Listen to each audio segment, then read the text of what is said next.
Assalamualaikum warahmatullahi wabarakatuh.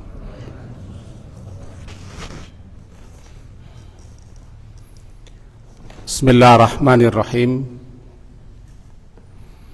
Alhamdulillahi rabbil alamin.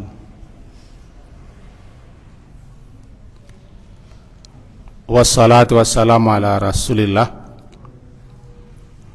wa ala alihi wa ashabihi ajma'in. A'udzu billahi minasyaitonir rajim.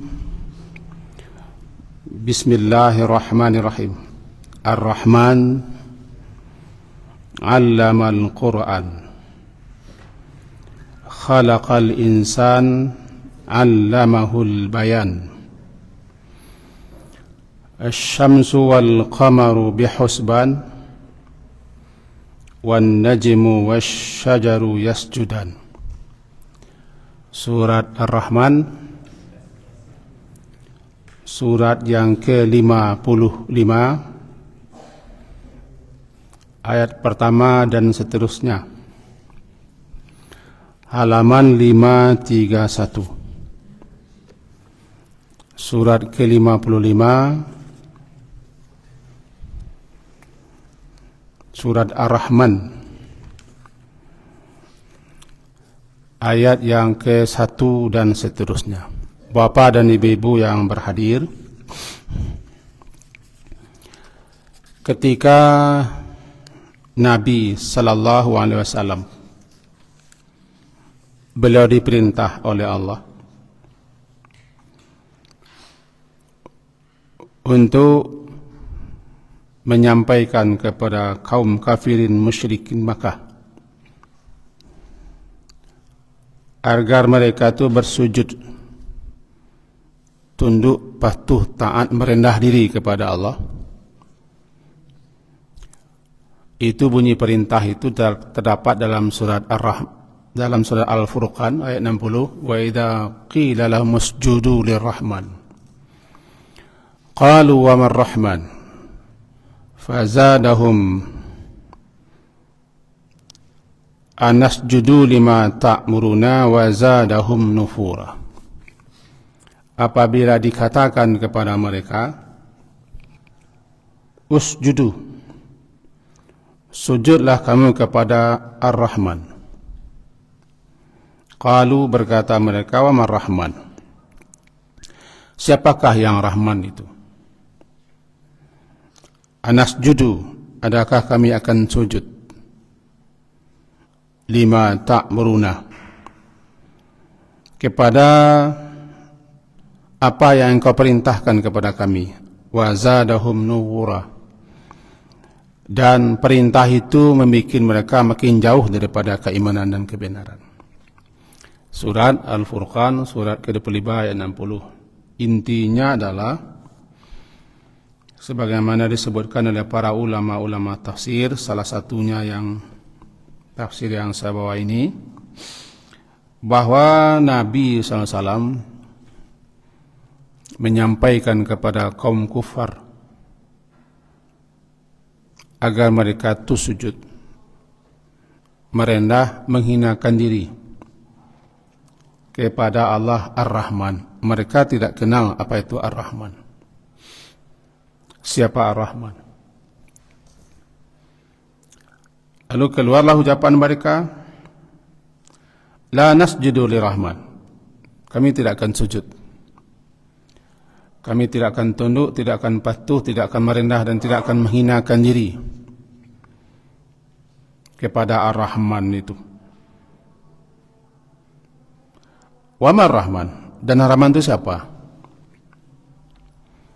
La na'rifu wa la nuqiru bih, kami tidak tahu, kami tidak kenal siapa Ar-Rahman. An-nasjudu lima ta'muruna bisujud lahu, apakah kami akan sujud kepada apa yang kami tidak tahu? Itu jawaban mengelak mereka, dan sekaligus jawaban menolak, mengelak menolak. Dan jawaban mereka, pengingkaran dan penolakan mereka itu, wa zadahum nufura, membuat mereka bertambah lari, bertambah berpaling, bertambah menjauh daripada keimanan dan kebenaran. Setalian dengan itu turunlah ini surat yang ke 55 Ar-Rahman. Ar-Rahman 'allamal Qur'an, khalaqal insan, 'allamahu bayan. Ini surat menjelaskan siapa Ar-Rahman itu. Mari kita pahami sejenak. Menurut ulama-ulama tafsir, bahwa kata-kata beliau likulli syai'in arus, bagi segala sesuatu itu ada pengantinnya. Wa arusul Quran suratul Rahman, dan pengantinnya Al-Quran adalah surat Ar-Rahman. Ini berdasarkan hadis riwayat Tirmizi. Ada yang menganggap hadis itu lemah dengan sekian banyak ilat dan alasan. Ada juga yang tetap memakai hadis itu. Yang jelas banyak disebutkan bahwa Ar-Rahman surat yang ke-55 itu bagaikan pengantin, baik segi bahasanya, segi isinya, dan kandungan pesan-pesannya. Bagi orang yang paham, mengerti dalam bahasa Quran, bahasa Arab, lebih-lebih balaghahnya, amat sangat terpesona mereka dengan susunan bahasanya yang mukjizat. Kita saja yang tidak tahu apa itu balaghahnya, sastranya, terpana mendengarkan ayat ini kalau kita khusyuk mendengarkannya, fokus, walaupun kita bisa jadi tidak mengerti, tapi karena keindahan susunannya menggugah hati dan perasaan kita. Inilah dia Ar-Rahman, dan itulah dia sebut dengan pengantin Al-Quran. Likulli syai'in arus, bagi tiap-tiap sesuatu ada arusnya, ada pengantinnya. Wa arusul Quran, dan pengantin Al-Quran itu suratul Rahman, surat Ar-Rahman. Diriwayatkan di sini oleh Imam Tirmizi.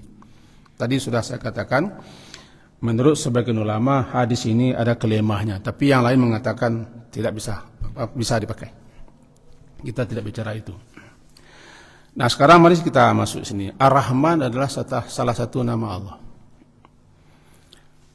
Bahkan malah disebut Ar-Rahman itu adalah Allah sendiri, bukan nama lagi Allah itu sendiri. Qul ud'ullaha aw ud'ur Rahman, ayyamma tad'u falahul asmaul husna.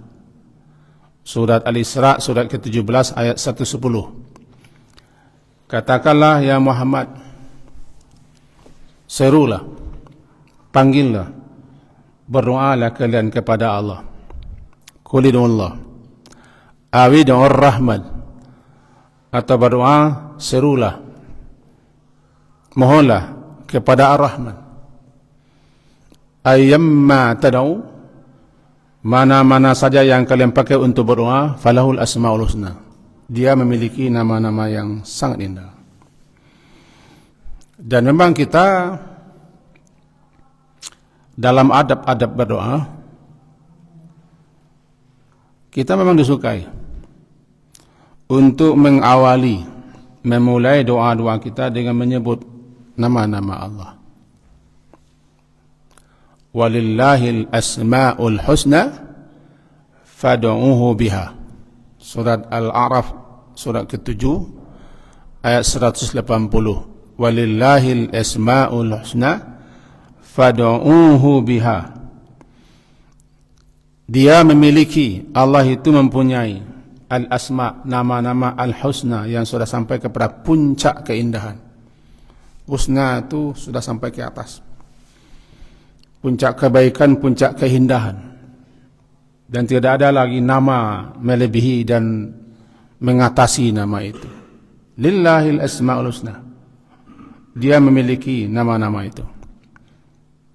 Untuk itu fad'uuhu biha, fad'uuhu biha, maka oleh sebab itu ud'uhu, ud'u, berseru, berdoa, memohon, memintalah hu, kalian kepadanya, biha, dengan mempergunakan nama-nama itu. Perintah.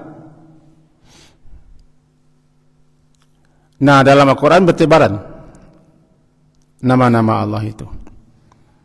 Dan kita memang disukai untuk setiap kali berdoa mempergunakan nama-nama Allah itu yang dicocokkan nama-nama Allah itu dengan doa kita. Disesuaikan. Nah, intinya Ar-Rahman adalah salah satu nama daripada nama Allah, atau ada yang mengatakan Ar-Rahman itu adalah Allah sendiri. Sering kita baca dalam bacaan basmalah, Bismillahirrahmanirrahim. Dalam Al-Fatihah ketemu lagi, ada Ar-Rahman, ada Ar-Rahim. Kedua-duanya sama-sama terambil daripada rahmah.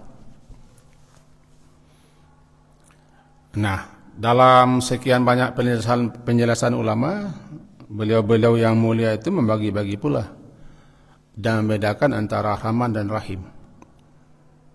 Satu saja kita ambil pendapat. Di antara 4 pendapat, satu kita ambil. Yang pertama mengatakan Ar-Rahman itu adalah Allah. Sumber, pemilik yang mempunyai rahmat, dan rahmatnya mencakup, meliputi, menjangkau segala makhluk yang ada, dan tidak satu pun makhluk ini yang tidak disentuh oleh rahmat Allah. Itu dia Rahman. Berarti Rahman itu dialah yang melimpahkan rahmatnya, kasih sayangnya, kelembutannya, kehalusannya kepada semua makhluk tanpa pandang bulu. Tidak membeda-bedakan antara taat dengan yang durhaka, antara muslim yang kafir, antara ahli ibadah dengan ahli salah, tidak dibedakan. Sama, semuanya mendapat rahmat Allah. Ini yang disebut dengan rahman ammah. Rahmat dibagi 2. Ammah, rahmat secara umum. Biasanya ini masalah-masalah keduniawian. Hal-hal yang bersangkut paut dengan rahmat di dunia, yang siapapun dapat panas matahari, dapat hujan, dapat angin, bisa hidup di bumi, bisa menikmati segala-galanya, itu namanya dia dapat rahmat ammah, rahmat umum. Siapa mau dia ammah? Allah yang melimpahkan rahmatnya secara umum merata sesuai dengan kebijakannya, dialah Ar-Rahman. Alam ini diatur, dipelihara, dilindungi, dicukupi dengan rahmannya itu. Alhamdulillahi Rabbil Alamin Ar-Rahman. Ada lagi inti namanya rahmat khusus, rahmat khasah, rahmat khusus, rahmat spesial. Namanya saja khasah, khusus, spesial. Tentu tidak semua dapat, tidak semua memperoleh. Rahmat khasah inilah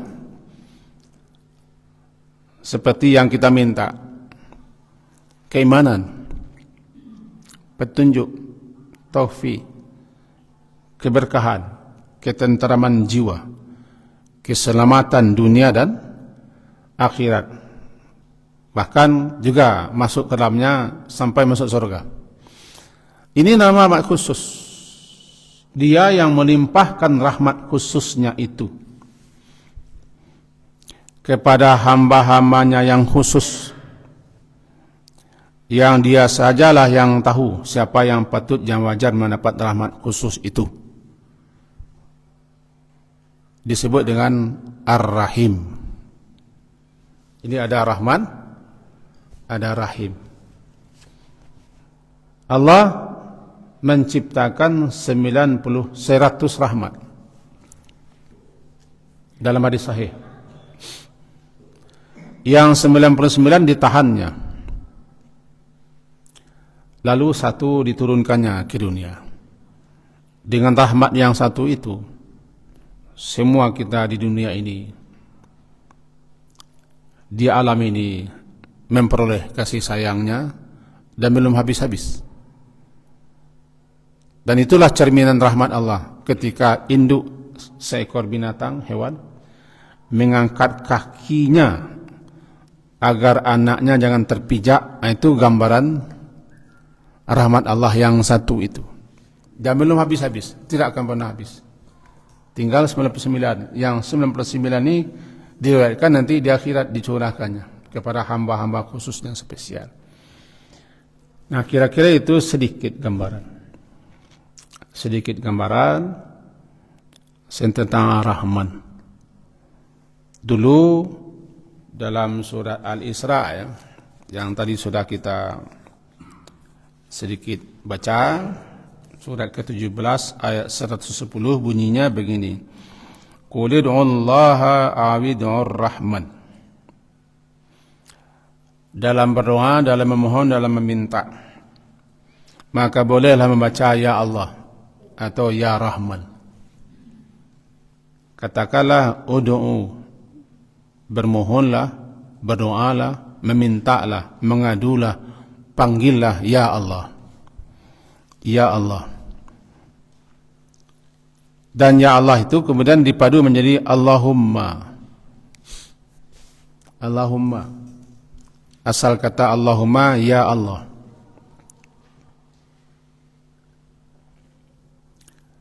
Lalu kata-katanya dihazaf, dibuang.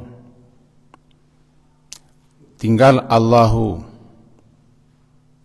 Kemudian sebagai ganti daripada ya itu mim setelah hu. Mim setelah hu. Itulah mim iwat pengganti. Ditambah tasydid. Allahumma berarti ya Allah. Kalau Imam Ibnul Qayyim Al-Jauziyah menjelaskan dalam kitab beliau Al-Musnah, makna Allahumma itu ya Allah yang memiliki semua nama-nama. Kena mim yang satu lagi jamak. Paham tidak paham yang jelas saya baca dulu. Ya Allah, kata-kata ya Allah perintah. Qul ud'ullaha. Qul, katakanlah, ud'u, berdoalah kamu, memohonlah kamu, memintalah kamu, panggillah olehmu Allah. Atau panggil berdoalah Rahman. Berarti bunyinya ya Allah. Karena kata-kata ya itu kan panggilan nida. Ya Allah. Ya Rahman.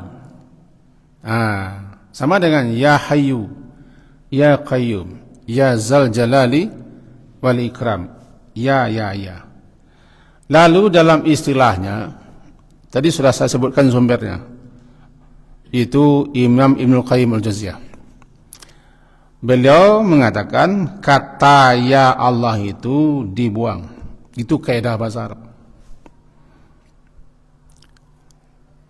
Lalu sebagai ganti ya yang dibuang, diletakkan mim di belakang hu. Allahu menjadi Allahumma. Allahumma. Lalu dibubuhi satu lagi mim, Allahumma. Kemudian diidghamkan, digabung menjadi tasdid Allahumma. Mim yang satu pengganti ya, mim yang satu lagi jamak. Karena mim itu jamak. Apa yang dijamakkannya? Itu menunjukkan ya Allah yang mempunyai, memiliki semua nama-nama. Maka jadilah dia Allahumma. Makanya dalam doa-doa banyak sekali kita temui dan kita jumpai awal doa dengan Allahumma. Nak tertengkok di kami, ya mau nak menyuruh menengkok lah. Mau menyalih senyap kita. Supaya seketik banyak. Nah, sekarang ini. Perintahnya dalam surah Al-Isra, surat ke-17 ayat 10. Qul ud'ullah.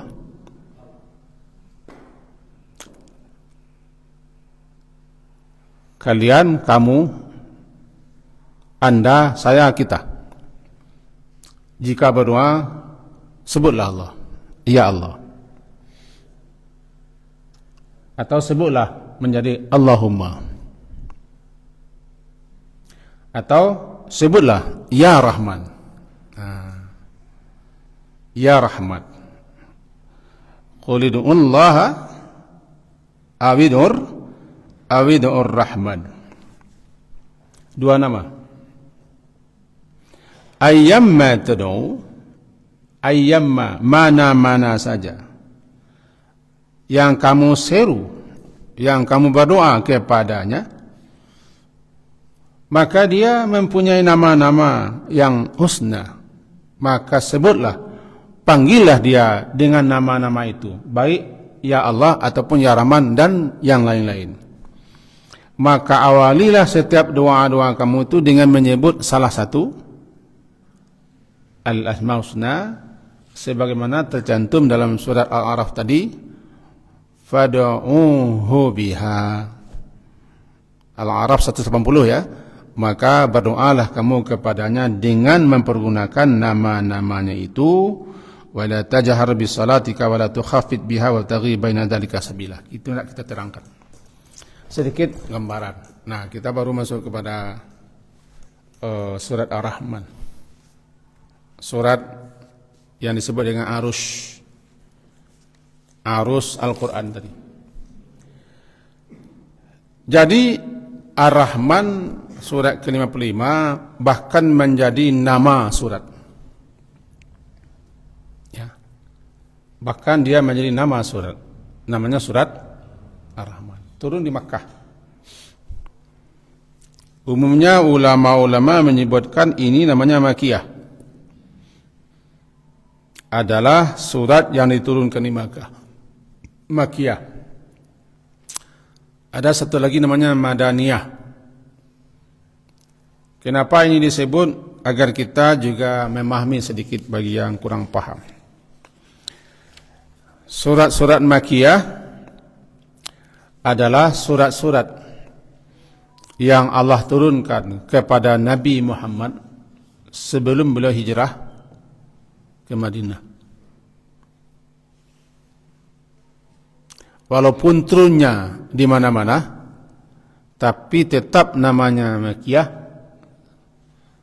Kalau surat itu diturunkan periode sebelum beliau hijrah meninggalkan Makkah. Setelah beliau hijrah ke Madinah, maka surat apapun yang diturunkan Allah namanya Madaniyah. Barangkali kita yang baca Quran akan nampak itu sini Makkiyah Madaniyah, Makkiyah Madaniyah. Kenapa? Surat-surat yang diturunkan Allah di Makkah itu ciri khasnya bicara tentang akidah, pokok-pokok dasar keimanan. Karena periode Makkah adalah periode pemantapan, pengukuhan, penguatan, peneguhan iman, akidah, tauhid. Sehingga ibadah di Makkah itu belum perintah. Bahkan salat pun turun ketika beliau akan hijrah, setelah beliau mi'raj.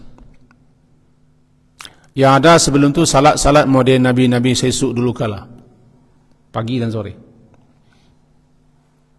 Puasa diturunkan di Madinah, zakat di Madinah, haji di Madinah, hukum-hukum, aturan-aturan, syariat-syariat umumnya di Madinah. Kenapa? Di Makkah itu harus dulu dimantapkan itu dasar keimanan atau tauhid atau akidah. Itu pokok alasnya itu. Alas dasar fondamen pondasinya itu harus teguh, kuat, kokoh.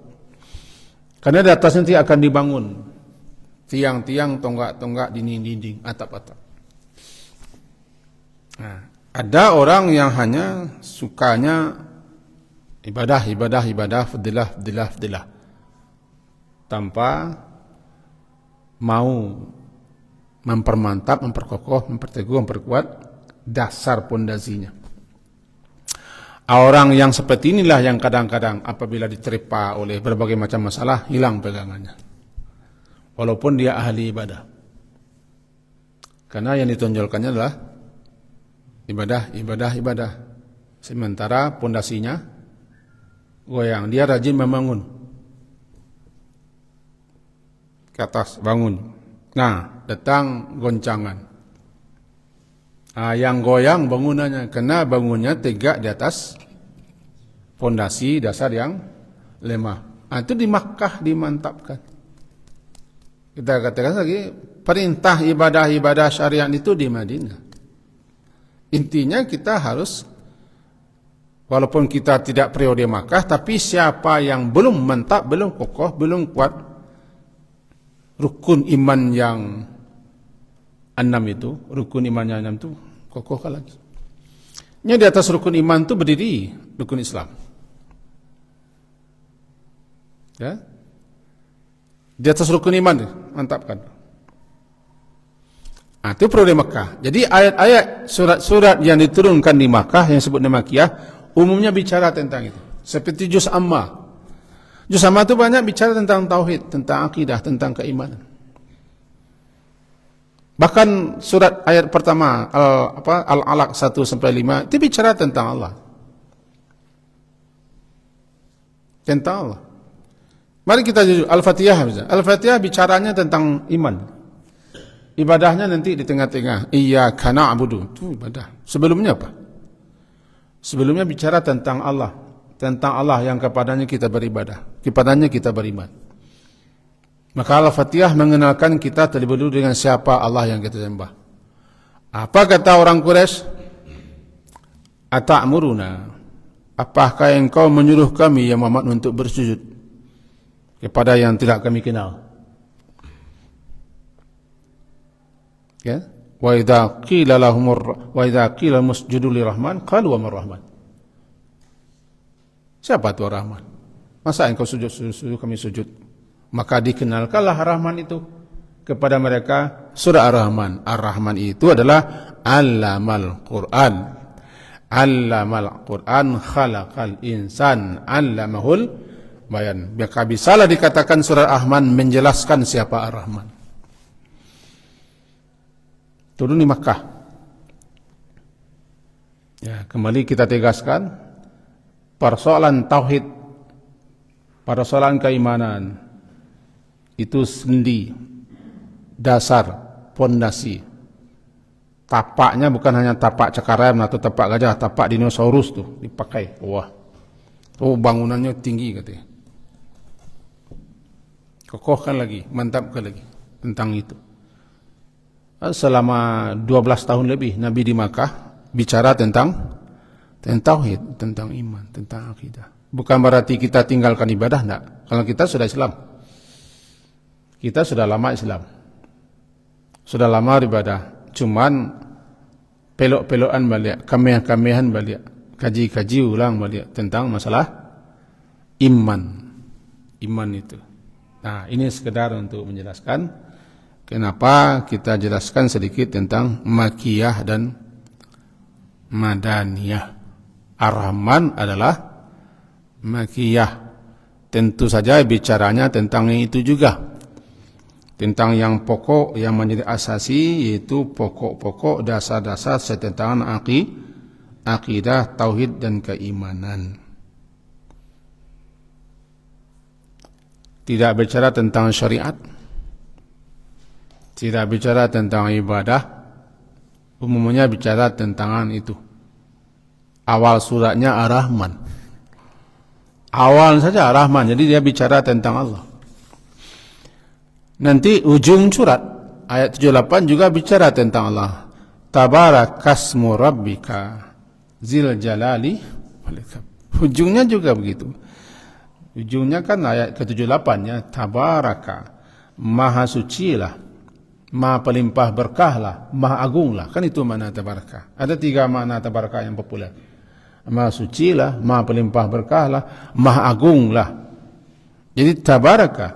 Di sini maha sucilah, ismu rabbika, nama Tuhanmu, zil jalal, pemilik keagungan dan ikram kemuliaan. Diawali dengan Ar-Rahman, ditutup dengan juga dengan nama Allah, itu zil jalali. Jadi bicara tentang itu. Karena ayat ini saking populernya, bahkan hafal bagi beberapa orang atau orang yang suka menghafal, indah didengar, maka sudah sepatutnya kita menggali, memahami apa isinya. Kenapa enak betul didengar? Lebih-lebih yang membawakannya dengan khusyuk. Walaupun dia tidak pandai irama-irama, tapi kalau dia khusyuk, dengan hati dibaca, itu menyentuh jiwa. Di samping memang ada orang hanya terpesona dengan iramanya, itu tidak bisa kita pungkiri. Karena tukang pandainya, tukang bawaan, iramanya mengalun-ngalun, mendayu-dayu, ya tersentuh dia dengan iramanya. Tersentuh dia dengan iramanya. Kan macam-macam yang menyebabkan kita tersentuh mendengarkan ayat. Ini dia Ar-Rahman. Ayatnya 78. Jawaban. Wa mar-Rahman. Ar-Rahman itu siapa? Ar-Rahman itu adalah Allamal Quran. Ini sebagaimana yang diungkapkan dalam beberapa penjelasan ulama seperti Al-Khazin. Di pesantren-pesantren yang terkenal itu tafsir Al-Khazin. Sarah daripada Jalalain Al-Khazin. Beliau menyebutkan bahwa Allah Subhanahu wa taala dalam surat ini menyebut nikmat-nikmatnya sebagian kecil.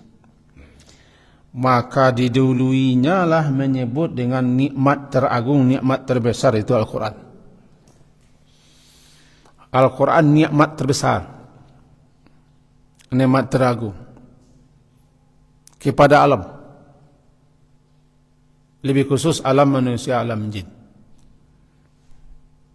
setelah dikarunia mereka iman. Jadi di antara sekian banyak nikmat-nikmat Allah dalam surat Ar-Rahman yang disebut, yang selalu ditutup dengan fabi ayyi ala'i rabbikuma tukadziban. Kalau terjemah bebasnya, maka nikmat Tuhan kamu yang mana? Atau nikmat Tuhan kalian yang mana? Kalian berdua dustakan, hai manusia dan jin, misalnya. Diulang sampai 31 kali. Diulang-ulang menyebut itu. Nanti akan ketemu di kita di ayat yang ke-13. Nanti ketemu.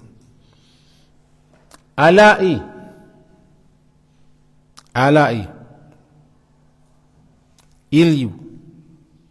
Ali, nikmat khusus, nikmat spesial yang begitu agung dan istimewa, namanya ala.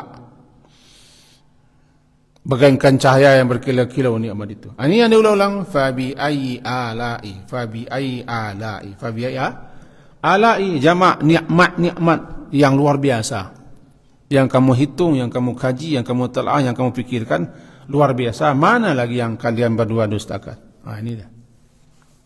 Nah, di antara sekian banyak nikmat-nikmat yang banyak, yang luar biasa, wa in ta'uddu ni'matallahi la tuhsuha. Jika kalian menghitung, ta'uddu, menghitung dengan bilangan. Ta'uddu menghitung dengan bilangan. Bilangan itu dalam bahasa Arab nama adat. Adat itu bilangan 1, 2, 3, asu, 2, 3. Itu nama adat. Ta'uddu, kamu bilang dengan menghitung angka-angka, carilah angka-angka, bilanglah. La tuhsuha, kamu tidak akan dapat merincinya, mengurai satu persatu. Tidak bisa. Karena saking banyaknya nikmat yang Rahman itu. Nah, nikmat puncaknya Al-Quran. Maka didulukan di sini menyebutkan nikmat yang teragung, nikmat yang sangat tinggi, yang sangat istimewa, yaitu Al-Quran. Siapa Rahman itu? Ar-Rahman itu adalah Allamal Quran, yang telah mengajarkan Al-Quran. Di sini saja sudah ada isyarat kepada kita bahwa kita telah mendapat anugerah luar biasa sebagai umat Nabi Muhammad, Al-Quran. Lalu kenapa kalian mengabaikannya, tidak mempedulikannya, mengacuhkannya, dan tidak mau mentadaburinya? Kalau kena tokok kepala aku, afala yatadabbaruna al-Quran am ala qulubin akfalha, apakah mereka tidak memikirkan, tidak merenungkan Al-Quran itu, atau hati mereka sudah dikunci? Karena Quran itu bukan hanya untuk dibaca mencari fadilah, mencari pahala, Setiap malam itu ini baca. Al-Quran itu bukan hanya hafal. Tidak, tujuan utamanya untuk hudan.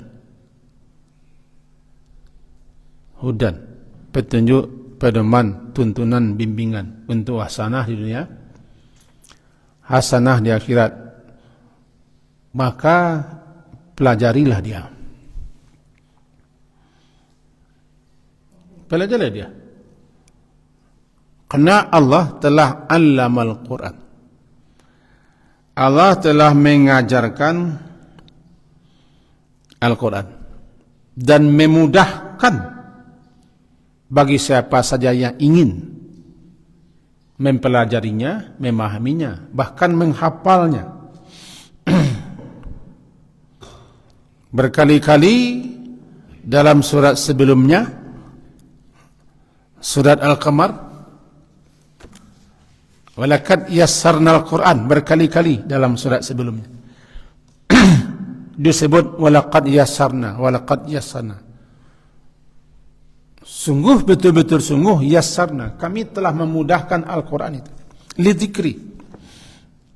Kan berkali-kali di surat sebelum ini, betul, surat Al-Qamar, yassarna. Kami mudahkan Al-Quran itu untuk siapa saja yang akan menjadikannya peringatan, pedoman, petunjuk dan bimbingan. Tidak sulit. Yang sulit itu hati kita. Sehingga kalau ambola mengajak, karena kita tidak orang Arab yang tidak fasih berbahasa Arab dan kadang-kadang tidak mengerti kita isi kandungan Quran ini, walaupun sudah terjemah, ada yang perlu dijelaskan. Ya bacalah, dengarlah, atau duduklah di majlis. Ini tidak harus mengaji di musaji. Yang bawa pun tidak, yang bawa kan pengantar. Duduklah. Tidak ketujuh yang musaji iko, yang guru ko, pokoknya jangan sampai tidak memahami Al-Quran. Masalahnya kemauan kita untuk memahami, mempelajari kandungan isinya. Kalau kata Al-Maraghi dalam kitab tafsir yang populer jilid 1, bahwa iman kepada Quran itu mencakup 4. Bakal 5, tapi 4 kita ambil. Pertama, di samping meyakini, mengimani ini adalah kalamullah, mempelajarinya, membacanya, memahaminya, mengamalkannya, mengajarkannya atau menyiarkannya. 4. Di samping iman, kalau masuk ke 5-5-nya berarti meyakini, mempercayai Quran ini adalah kalamullah yang diturunkan kepada Nabi untuk jadi pedoman, petunjuk, hudan linas. Setelah itu bacalah, pelajarilah cara membacanya, hafalah kalau bisa dihafal. Kemudian pelajari kandungannya, amalkan dan sebarluaskan. Khairukum man ta'allama al-Quran. Jangan lupa allamahnya, jangan lupa allamahnya. Man ta'allam, siapa yang mempelajari, dan allama, mengajarkannya. Pandai mengajarkannya, cara membacanya ajarkan. Alif, T, A, I, U, kan itu siswa. Yang pandai tahsin ajarkan tahsin, yang pandai tajwid, yang pandai tilawah. Yang guru bisa mengajarkan bagaimana metode menghafalnya. Yang penting kita berperanan untuk mempelajarinya, memahaminya, mengamalkannya, juga berperanan untuk mengajarkannya. Tidak mampu juga sokong, bantu. Tapi jangan terhenti hanya sampai membaca dan sampai menghafal. Tidak sampai ke tujuan namanya itu. Ya, sepeda di Bali bukan hanya untuk digosok-gosok, dikilik-kilikan, lecak, bawa goyes, baru penggunaan sepeda. Antano kemana ke dantanya, ten, kangarisano, atibo, atu gunung sepeda. Kalau hanya digosok-gosok saya Al-Quran, dibaca-baca, dihafal-hafal, saya tidak mencemeh orang menghafal, menyokong malahan. Bahkan 3 buah pesantren yang saya membidani, membesar, judulnya itu, hafalan Quran. Saya tidak bantah. Cuma tidak boleh berhenti sampai situ. Jadi jangan saya bilang saya ini merendahkan penghafal, enggak. Saya mendirikan pesantren 3 buah, itu judul pesantrennya. Saya meremeh. Cuman tidak boleh berhenti sampai menghafal. Kalau anak-anak menghafal, tapi kalau kita dewasa jangan itu lagi. Tingkatkan lagi menjadi mempelajari, mengamalkan, kalau bisa mengajarkan. Sebab bagi kita yang hanya membaca belum sampai ke tujuan. Tujuannya apa? Hudan. Tujuannya kan hudan. Kalau hanya membaca belum sampai ke hudan. Kalau menghafal belum sampai ke hudan. Mempelajari belum sampai ke hudan. Baru nanti diamal baru sampai kita kepada hudannya. Ya, dzalikal kitabu la raiba fi hudan. Bagaimana orang akan sampai kepada hudannya? Dia tidak mau duduk. Dia tidak ahli tafsir. Dia tidak ahli bahasa Arab. Dia tidak pandai memahaminya. Tidak mau mendengarkannya. Ini juga suatu kekeliruan. Nikmat terbesar yang disebut pertama di sini Allamal Quran. Ar-Rahman Allamal Quran. Siapa Ar-Rahman? Ar-Rahman itu adalah Allamal Quran, kira-kira begitu. Dia adalah yang telah mengajarkan Al-Quran yang saya baca ini, kata Nabi Muhammad. Dia yang mengajarkannya. Dia yang mewahyukannya. Untuk itu pelajarilah. Ta'limilah. Pelajarilah Quran itu. Jadi intinya, jadi kita sepagi ini sebagai pembuka, bahwa dalam surat yang ke-55 ini, baru 2 ini kita awali. Pertama, kita dikenalkan siapa itu Ar-Rahman. Bahwa alam semesta ini diasuh, dipelihara, dijaga, dicukupi oleh Ar-Rahman itu. Dialah Rabbnya. Dan di antara bentuk asuhannya, didikannya, petunjuknya, bimbingannya, diturunkannya Al-Quran agar kita terbimbing, terarah. Itulah Ar-Rahman. Yang Maha Pengasih, yang tidak pilih kasih. Maha Pengasih, tidak pilih kasih. Tapi kasih khususnya dipilih, itu Rahim. Kasih khusus, sayang khususnya dipilih orang yang berhak mendapat. Dia yang paling tahu. Itulah Ar-Rahim. Ar-Rahman umum, Ar-Rahim melimpahnya kasih sayangnya kepada orang khusus. Maka dibukakannya pintu hati orang, dikasihnya keiman, diberinya petunjuk, diberinya taufik, diberinya keberkahan, diberinya ketentraman jiwa, diberinya pemahaman bagaimana hidup, untuk apa hidup. Itu dapat rahmat khusus. Rahmat umum, dan Al-Quran itu memang untuk umum, bukan untuk orang kaum muslimin. Siapapun, jika dia mempelajari Quran, beriman tidak beriman, dia akan dapat kasih sayang. Karena Al-Quran itu adalah gambaran rahmat yang rahman kepada kita. Maka tidak salah kalau kita duduklah di majlis Al-Quran dimanapun juga. Tidak ketujuh guru kau cari yang lain. Yang penting jangan sampai tidak berani. Tidak ketujuh di surau kau cari surau lain. Sambuah surau, sambuah guru. Yang penting jangan sampai tidak mempelajari Al-Quran. Berarti kita tidak mensyukuri nikmat. Kan tidak syukur nikmat. Nikmat terbesarnya Al-Quran. Bagaimana cara mensyukurinya? Ya, pelajarilah. Bagaimana mensyukuri nikmat kopiah? Pakai kopiah. Jagi orang pena, pakai pena.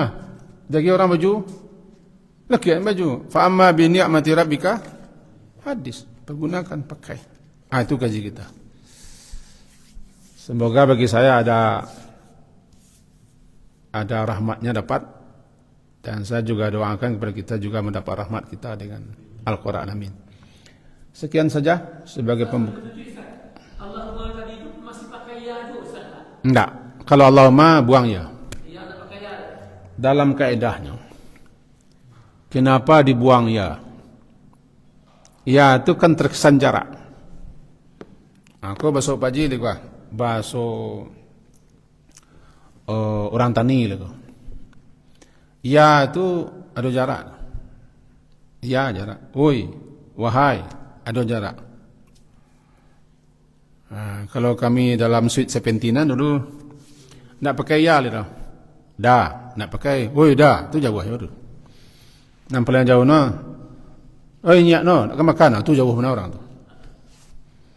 Dibuang oi, dibuang ya, menunjukkan kesan tak jarak. Diganti ya itu menjadi mim. Jadi mim yang satu pengganti ya, namanya iwat. Pengganti. Kau dalam tata bahasa orang Arab, bukan tata bahasa orang Minang. Tata bahasa orang Arab ada nanti namanya iwat. Maka jadilah mim. Kan dibuang ya Allahu kan begitu? Dibuang ya. Lah, dulu cek, ndak do ya leh. Dulu balai. Ya yang dibuang tu ditukar dengan mim. Diletakkan setelah hu menjadi Allahumma. Tambah mim cek leh menunjukkan jamak banyak. Allahumma. Ada banyak, bukan Allah banyak, tapi makna wahai Allah yang memiliki banyak nama-nama, sehingga ketika kita menyapa Allah dengan itu berarti kita menyapa Allah dengan semua nama-namanya. Itu penjelasan Ibnu Qayyim Al-Jauziyah. Kitab beliau yang terkenal Asmaul Husna. Saya baca itu ada 1, 2, 3, 4, 5 buah kitab yang hampir senada bicara tentang itu, proses pergantian ya Allah menjadi Allahumma itu panggilan sangat dekat. Tidak pakai jarak lagi. Kalau ya pakai jarak. Woi nyewa, jarak. Ya, wahai masih jarak. Tapi kalau tidak, tidak berjarak. Yang anda berjarak leh. Ya yang anda berjarak leh. Wah, Pak Ji. Sekian.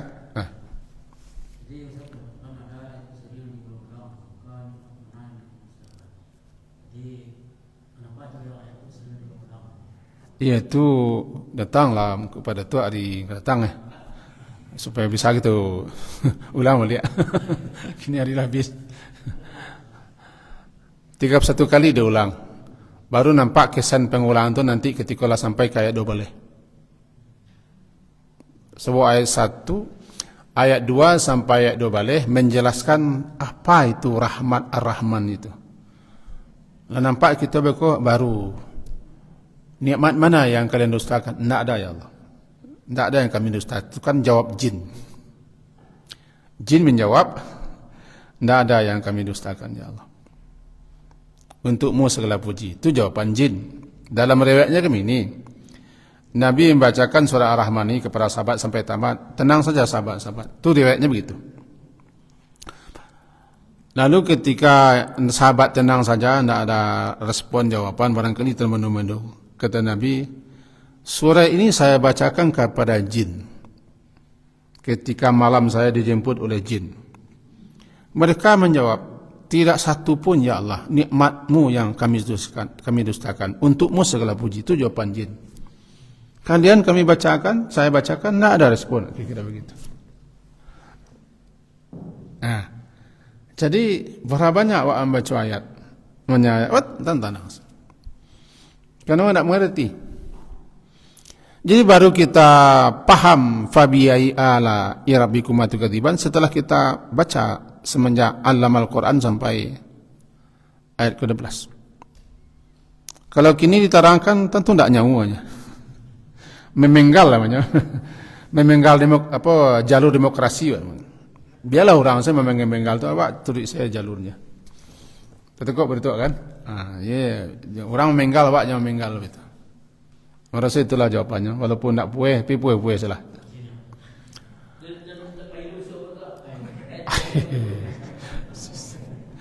Subhanakallahumma bihamdika asyhadu an la ilaha illa anta astaghfiruka wa atubu ilaik. Sallallahu ala Muhammadin wa ala alihi wa ashabihi ajma'in. Alhamdulillah. Assalamualaikum warahmatullahi wabarakatuh.